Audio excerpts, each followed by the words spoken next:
Today we've got an extra tall box and a special occasion. My hand's shaking a little bit because I'm a little worried about this, because the item that's in here is probably too loose for how rare this is, but thankfully it appears the box has received no damage, so let's hope that everything's in good shape. And this isn't even taken apart, it's just stuffed in here. Okay, well, that's one way to do it, I suppose.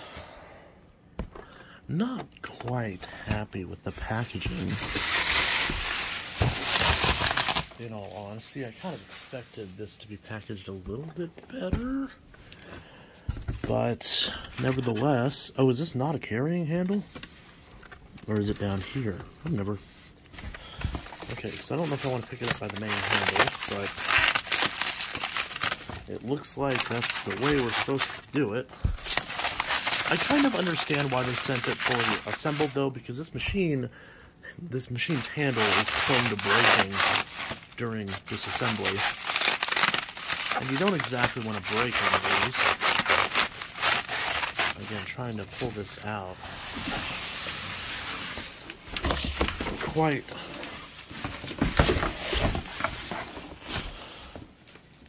It's quite the hassle.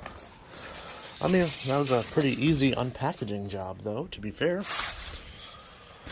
So, we're gonna slap all these bags and whatnot back in here, which is a very straightforward process. Ruby's giving it the old sniff. Let's hope that nothing's broken. Alright. Oh god, this feels terrible. Alright, so this is the legendary, infamous Fantom Wildcat. Very fascinating. Does have the crevice tool, so that's good. So it has one attachment, which is what I suspected, and just need to get this off the handle, which should be simple enough, hopefully. Probably gonna cut this off. You don't really need to see that, but I'll cut this off real quick. And here it is. Has the wrong cord clip on it. I don't even know how to take that off. Yeah, I'm not really a fan of that. Kind of put a little dent in there. But there's a cord clip for what I assume is a Fury. At least I think. Well, not quite Fury. A little bit too loose. Possibly something else. But nevertheless, we've got... Oh wow, this is goofy. Wow, the Fantom Wildcat. So, this is the last Fantom to ever exist.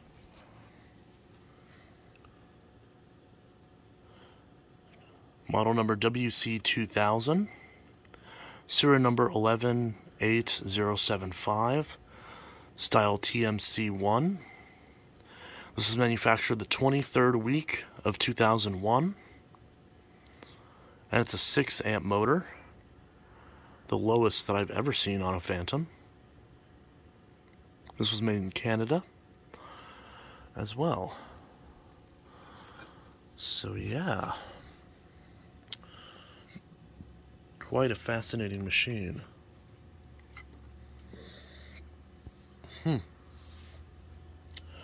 So,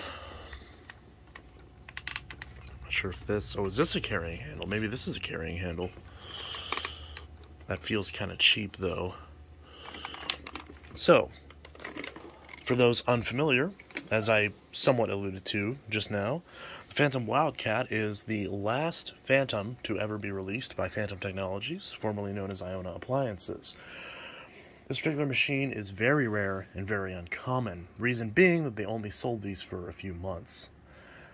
The exact timeline I'm not aware, but the company, Fantom, went bankrupt in, I believe, October of 2001.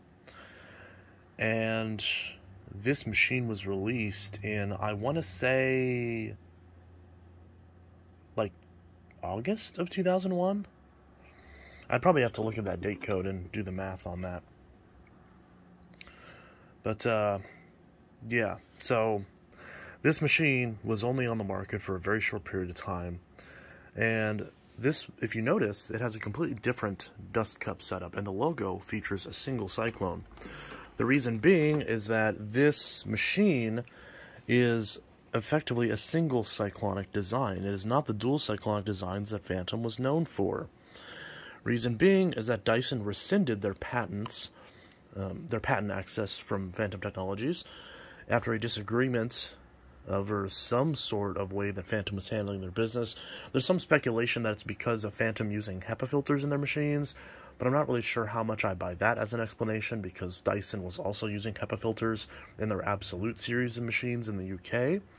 But that's the sort of common story as to why Dyson rescinded their patents. But for whatever reason, Dyson in 2001, whenever Fantom's right to Dyson's patents were set for renewal, they decided to terminate the contract and basically rescind Fantom's ability to use any of Dyson's assets, including the dual cyclonic design, including a lot, the hose wand and a lot of stuff like that. So Fantom had to re-engineer a lot of their machines, and this included rebranded versions of the Fantom Fury and the Fantom Cyclone XT into the Fantom Crosswind series, mainly the Fantom Crosswind 200XL and 600XL. Fantom originally tried selling the same existing Fury and Cyclone XT units, but with the simple new logos, but Dyson quickly, presumably, because they weren't around for very long, presumably told them that they had to actually re-engineer their machines, as them simply changing the logo wasn't cutting it, because there's more than likely not allowed to continue using the same technology even in existing production. At least that's my understanding. Rika, please don't piss on this. And from what I understand, that's what led to them making both those revamped units, the Fantom Crosswind 200XL to replace the Fantom Fury Limited Edition, and the Fantom Crosswind 600XL to replace the Fantom Cyclone XT.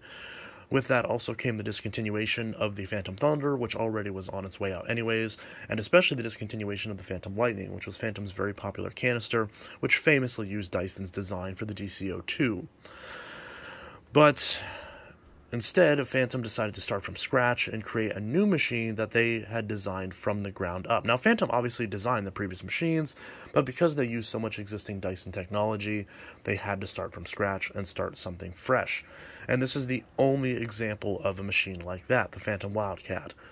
A vacuum that was designed from the ground up, from the new Fantom design, that was designed to take Fantom into the 21st century, with a single cyclonic design and a more slim, leaner build that was supposed to hopefully increase Fantom's profits by making the machine ever so slightly cheaper to produce, and them hopefully being able to make up that deficit for not getting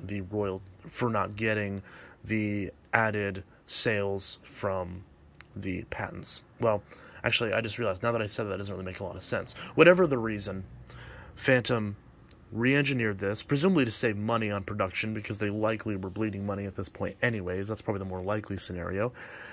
And this machine was very short-lived, because they were very prone to have certain reliability issues. I forgot exactly the issues off the top of my head. A lot of it stemmed from this Cyclone design and just this bin design. It's very strange. I'll put this on the tripod and show this real quick and how this is laid out. Alright, so here is this goofy dust cup setup. So, we can see we've got an entry point right here that goes up through the Cyclone and out right here into the bin. It's a very small opening. And as you can see, there isn't much of a shroud, as you can tell. There's just a very, and I'll actually open this to show you, but if you want to open this, there is an unlock mechanism that you twist, and then this pops out. So there's the bin, we'll touch on that in a sec. and here's our cyclone assembly. So we've got a single cam lock that attaches this to the bottom right here, and because there's only a single cam lock, it's only locked on one side, so it sits very loose in the chassis. So if we actually put this on and lock this, it's a very short lock. There's a lot of play in this mechanism, and this can very easily slide apart as there's very little resistance. There's also no proper gasketing up here. It's a plastic on plastic seal. And there's also the fact that while the max line is up here, there's this little flap that's very, very, very close to the edge of the bin, which more than likely meant that a lot of dirt would get compacted up here, and because there's no proper shroud, a lot of that would get sucked right into the Cyclone and into this filter. Now, compared to the previous Fantoms, like the Thunder and the Fury, similar to the Lightning and the Cyclone XT, we do have a pre-motor filter. It's located up in here, and there's some sort of way to get this off. So you press button and twist top to remove filter for washing. So we're going to do that. Okay. So there's our Cyclone, which to its credit looks very easy to wash and rinse clean. And it does come apart with screws as well, although one of them is a bit rusted. So this is actually in some ways an improvement from the previous design, because it's a very easy to disassemble Cyclone. Kind of reminds me of a lot of what TTI has done recently with their Cyclones. And then there is this filter. It sits inside this chamber, and I don't know how this comes out, or if it does come out at all. Kind of interesting. I've never had this machine before, so I'm not sure as to how this comes out. It says wash filter monthly, so apparently the filter's built into the top casing, or there's screws in here, so maybe you're supposed to unscrew this to get the filter out. I'm actually not sure. I'll have to do more research on that, but for whatever reason, you're supposed to take this out and wash this electrostatic filter every month. Now finally, when you empty the bin, there's an interesting little feature on here called the dirt arrestor. Now there's these little bleed holes, to where the idea is that the dust is supposed to collect at the bottom of this through these flaps, and then the bigger debris is supposed to sit on top. The problem with that is a lot of stuff would still get packed in here, and it would make these flaps difficult to open. When you turn this upside down, both of these flaps are supposed to open and let all the debris fall out. But as you can see, the way this is designed, stuff can get stuck up in here in this section, and there's even the fact that debris can cause these doors to get jammed, and then they don't want to actually close. So it ends up just being a weird little section where dirt just permanently congregates. It's quite a strange design, and definitely out of place for what Fantom had done previously. Of course, whenever you put this back together, you're supposed to line all this up, and this is a lot of work for what an average consumer might do, especially when Fantom had kind of built their reputation on having basically no maintenance besides changing a belt and emptying a bin and changing a filter every year, specifically a post-motor filter. So this goes on a certain way. Okay, how does this go on? I'm looking here, trying to figure out how this goes on. Yeah, this is live. I'm not trying to mess with this. This is maybe I'm supposed to push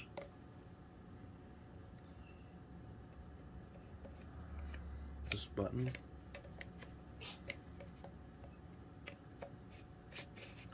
Yeah, trying to get this back together is quite the process. Again, I'm not trying to take long.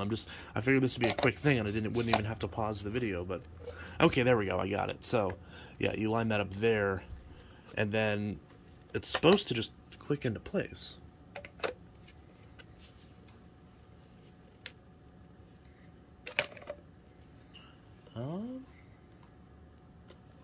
Yeah, this is, oh, I see. Yeah, so I had that wrong. So I confused this with the bin lock mechanism. So yeah, you put that right there and then twist it until that clicks into place, and that connects the filter to the bottom Cyclone. Then you have to line up the bin with the Cyclone.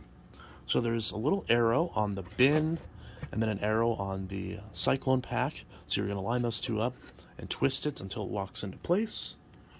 And now the bin's back together. Now this does appear to actually seal a lot better than the Crosswind series. Fantom Vacuum Fan did a video on the Crosswind 200XL about a decade ago and mentioned how the give between the two halves was a lot worse than the Wildcat. So that could be another reason why they made this machine, as retrofitting this design onto the old units was likely not very effective. So once we're done emptying that and messing with all that, we put the bin back in place and click it. Again, this doesn't click in place very securely, and it sits very loose in the machine, but it is a little bit easier to release, and this release mechanism is a lot friendlier for the average consumer than the Cyclone XT, to be fair. But that comes with the caveat of it being easier to accidentally release. Potentially, if you drop your machine, the bin could fly out. So I guess that could be an issue. So, and now we will go ahead and look at the bottom of the machine. Oh, that's probably not a good idea. We need the vacuum on that handle. Okay, well, gotta find a way to show you the brush roll on this, but I don't really want it to lean on that handle because this handle is very brittle and these handles are very prone to snapping. So we'll do it this way. So we can press the bottom release pedal and gently push this forward. We have a very skinny brush roll and a very skinny brush roll opening, which is kind of out of place for Fantom. This is the first time I'm seeing this. But we do have a secondary brush roll, or a secondary motor. Wow, these bristles are incredibly soft, too. And a couple of these are, of course, worn down, as you'd expect. But wow, I was not expecting that. This is a very wimpy, pathetic brush roll. The bristles are incredibly soft. And this is a major antithesis to the previous Fantoms. Like, Fantoms are known for having excellent carpet deep cleaning performance, very robust quality brush rolls with wooden rollers and metal end caps and very stiff bristles that are excellent at grooming and removing stuff out of the carpet, even despite the machine's overall limited suction and airflow. And this looks pathetic. Wow, I've never actually seen one of these before, and this is quite sad. And I imagine trying to get in here, there's also no spots to cut hair off the bristles, and it's a very thin brush, so it'll likely get packed with hair very quickly. Yeah, I imagine this was a sore spot on a lot of these units. So yeah, very wimpy brush roll. So, interesting. I did vacuum yesterday with the Bissell Power Force, so it'll be interesting to see if this Wildcat is able to get anything from the very limited time that has passed since the last time I cleaned. So, yeah, we're going to flip this over and look at the top of the machine, and then we'll give it a run. I also just noticed that somebody wrote a date code on here. I'm not sure, I don't think that's from the factory, but someone wrote a date code on here, what appears to say May 8th, 2002. Not sure what that's in reference to. There's also some, like, dirt, not dirt, but like outside dirt, or whatever you call this, like cobwebs and stuff on here. So, interesting. And we also have a patent sticker right here. Pretty interesting. In case you want to look up those patents, if those patent records are still hosted anywhere. So, there is the Fantom, I almost said Lightning, the Fantom Wildcat. And the final thing we'll look at real quick before we get into running the machine, we've got some big wheels that are hard plastic and not rubber. Okay, well, again, that is pretty typical for Fantom. So, we've got a power switch right here, and a brush roll on-off switch in a very strange shape. Definitely not going to find a replacement switch very easily. This looks like a pretty typical push-button switch. It still free floats in the chassis, just like the older Fantoms. Not sure why that is. You'd think they would reinforce that, but who knows. We've got our presumably 30-foot power cord with a very interesting plug design. Quite nice. We have an upper cord hook that swivels down. allowing us to remove the entire cable and swivel it back up. Of course, oh, the actual hook is very loose. That's kind of funny. Not sure if there's a way to tighten that or not. Oh, apparently I just did. Well, there we go. I just tightened it. So one on the bottom as well. That one does not move. And finally, we have the new hose wand setup. If you've ever used the Fantom Fury Limited Edition, which is the most common machine with this design, we've got a static handle that does not move and is held in with a single small tab of plastic, and the handle is also offset to the left, which is very strange, and I imagine makes vacuuming with this very awkward, but we'll find that out. We've got a button release right here that we push, and then our hose wand pops out. And the hose is substantially longer than on previous Fantoms, so that's good. And we also have this little piece right here that just kind of free floats, although I imagine it's supposed to stay there, and then we put our attachments on the end of this very narrow fitting. So it's much longer in terms of reach than the previous Fantoms, especially out of the box. And it does have the same fitting, too, so you can, if you really want to, put the hose wand from older Fantoms on here, or add the extension hoses, although the clear hose might not match with the black hoses of previous units, but it is there. So, again, very kind of Dyson-esque. Of course, trying to put the wand back in without anything to really push against can be a bit tricky. So it kind of needs two hands for that. But I'll put this back in place, and then we'll give this a run. Here's a funny thing I noticed. On the Fantom Wildcat, we actually have two dedicated cord hooks.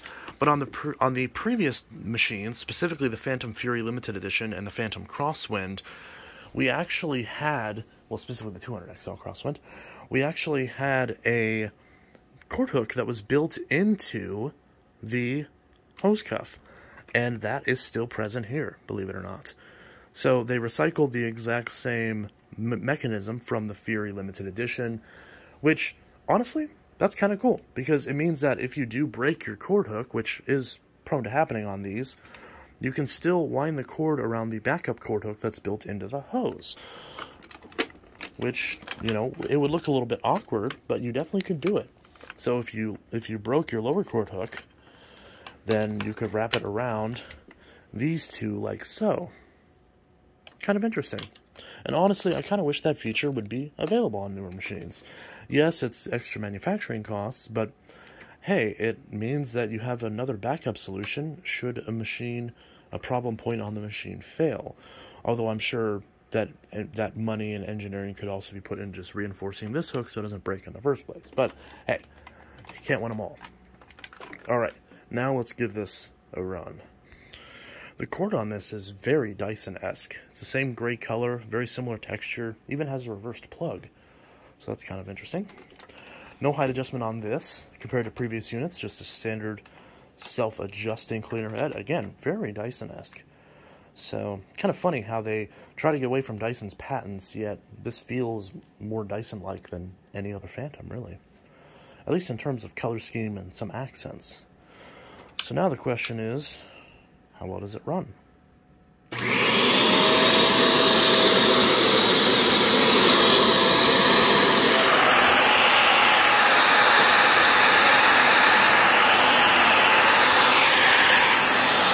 Oh wow. I didn't even know that was spinning.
Now we gotta get this hose back in. Just trying to get that with one hand is quite the pain. So this thing is quite pathetic. Yeah, I mean, the handle being offset isn't as big of a problem as I thought. It's actually balanced surprisingly well. Also, the front air exhausts out of here, which is strange. So, yeah, and as far as that wimpy brush roll, like, it bogs down very, very quickly on my carpet. Something that Fantoms generally don't do. So I can totally see why this machine was an absent failure, because it fails the #1 test of just about any machine, which is, at least any upright vacuum, which is clean carpets effectively. I can already tell this doesn't do that. But nevertheless, we can peek and see what all it got. There's not much. Little clump of something. Tiny little clump of fuzz. And to its credit, it did get some fine dust and whatnot. But again, not a lot. Definitely not the type of machine I daily drive, even outside of its rarity and mechanical flaws. But nevertheless, a fascinating machine, for sure. And one that you will see at least a few more videos of on the channel, as it is quite the interesting specimen. So yeah, that is the unboxing, assembly, bit of a history and overview, and also just a general...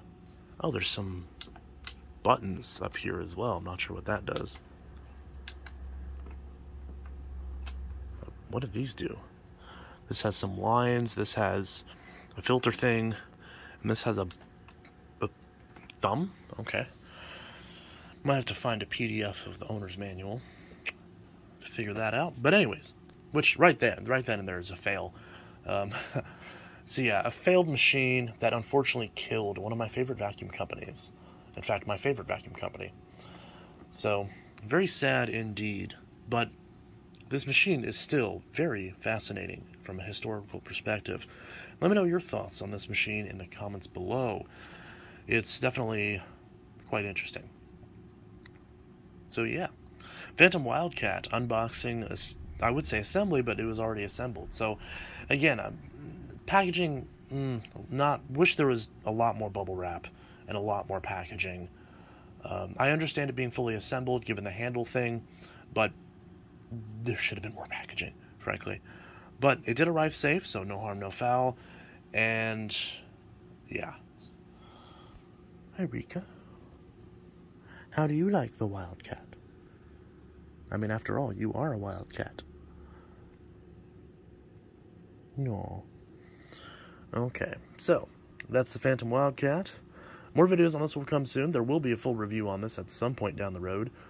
And yeah, let me know what else you want to see as far as videos with this thing, and I'll see you guys in the next video. I hope you all have a good one. Special video will be coming out very soon. Peace.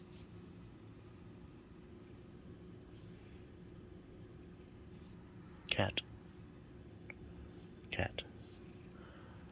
Cat. Cat. Cat.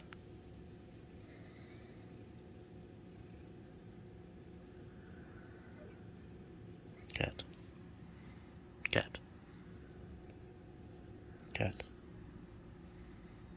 Cat. Cat. Cat. Cat. Cat. Cat. Cat.